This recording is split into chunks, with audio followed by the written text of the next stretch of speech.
Most seniors I talk to are still paying bills they legally don't have to pay anymore. Not because they're careless, just because nobody told them the rules changed. So, today we're going to fix that.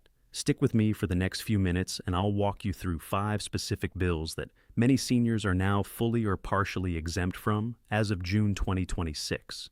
Some of these have income limits, some are based on age, and one of them surprises almost everyone who hears it.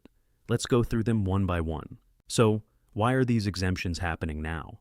There are a few reasons. First, Congress passed several senior relief measures in late 2025 that took effect at the start of 2026.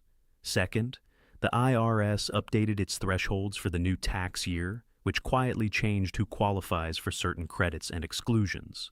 Third, a handful of states have independently expanded their own senior exemption programs this spring, many of which went into effect in June 2026. The problem is that none of this was announced in a big press release. It just quietly happened. And unless you have someone watching this stuff for you, it's very easy to keep paying something you no longer owe. That's what we're here for today. The first bill is federal income tax on Social Security benefits. Here is something most people get wrong about this. They assume that if they receive Social Security, they automatically owe taxes on it. That is not how it works. Whether you owe tax on your Social Security depends on what the IRS calls your combined income. That number is your adjusted gross income plus any non-taxable interest you earn, plus half of your Social Security benefit added together. If that total comes in below a certain threshold, you pay 0 federal income tax on your Social Security. For a single filer in 2026, that threshold is around $25,000. For a married couple filing jointly, it's around $32,000. So, let's use a real example. Say you're single, you receive $15,000 a year in Social Security, and you have another $8,000 coming in from a small pension. Your combined income would be roughly $15,500. That is half of your Social Security plus your $8,000 in pension income. Since that is below $25,000, you owe no federal tax on your Social Security at all. Nothing. Millions of seniors are in this situation and still filing as if they owe money because they've never had it explained to them plainly. If your combined income is below those thresholds, your Social Security benefit is completely tax-free at the federal level. The second bill is Medicare Part B and Part D premiums. Now, you may have heard of something called the Extra Help Program, or you may have heard it called the Low Income Subsidy. If your income is below 150% of the federal poverty level, which in 2026 works out to roughly $22,000 per year for a single person and around $30,000 for a couple, you may qualify to have your Medicare Part D premiums reduced significantly or eliminated entirely. And starting in January 2026, the rules for extra help were expanded slightly so that more people qualify than before.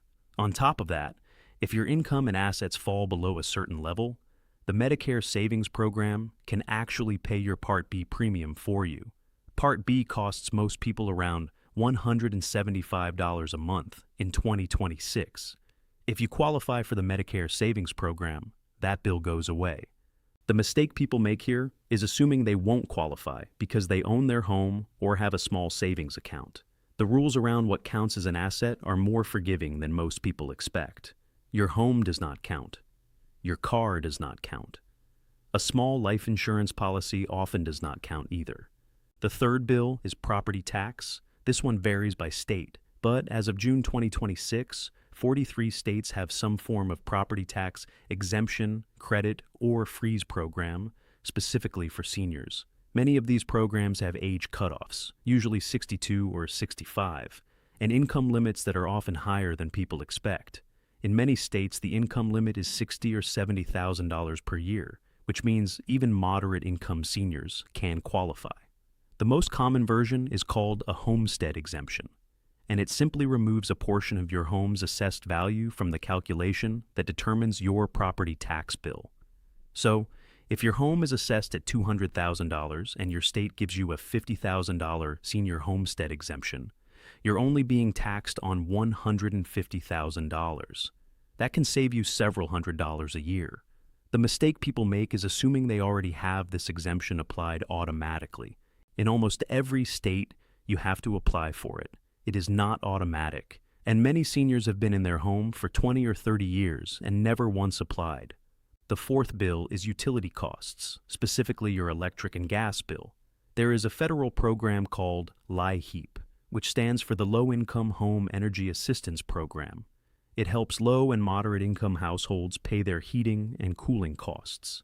In 2026, the income limit for LIHEAP is generally around 200% of the federal poverty level, which for a single person works out to roughly $29,000 a year.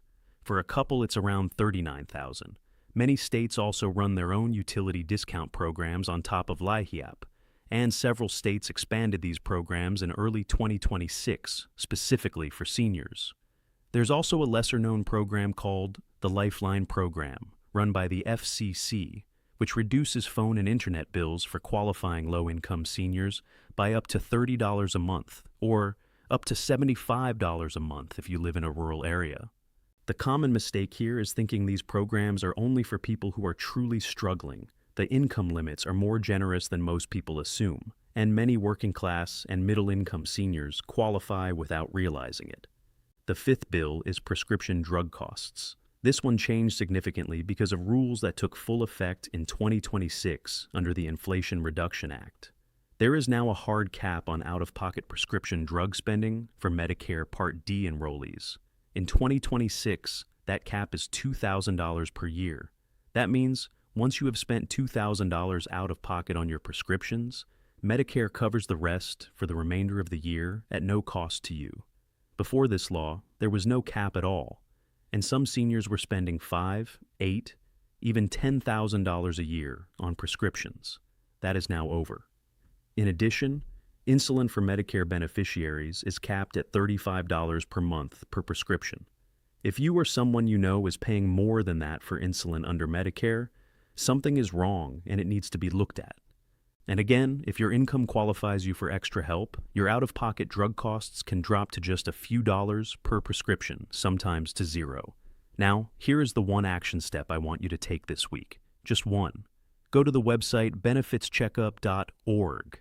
It's run by the National Council on Aging, it's completely free, and it's not trying to sell you anything. You put in some basic information about your age, your state, and a rough sense of your income, and it tells you which programs you likely qualify for. It covers property tax exemptions, utility assistance, prescription drug help, as Medicare savings programs, and more. Most people who use it find at least one program they didn't know about. Some find several. It takes about 10 minutes.